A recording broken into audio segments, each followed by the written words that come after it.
يسرني أن أخبركم أنه تقرر تكوين الأغلبية الحكومية من 6 أحزاب، هي حزب العدالة والتنمية، التجمع الوطني للأحرار، الاتحاد الدستوري، الحركة الشعبية، الاتحاد الاشتراكي والتقدم الاشتراكي. وقد أملى هذا القرار بالخصوص الإرادة الحازمة لتجاوز العقبات التي حالت دون تشكيل الحكومة في الشهور الماضية. سنعمل إن شاء الله سويا لإرساء حكومة قائمة على هيكلة فعالة وناجحة ومناسبة، وقد بدأنا النقاش في هذا الإطار اليوم، وسنستمر في الأيام المقبلة.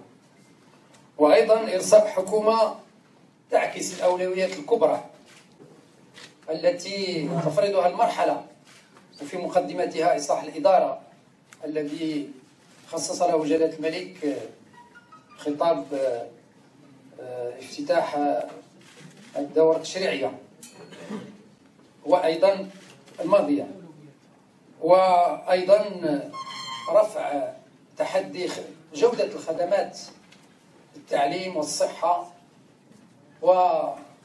والشغل ومقاومة الفساد وغيرها من العديد من الأوراش ذات الأهمية وذات الأولوية.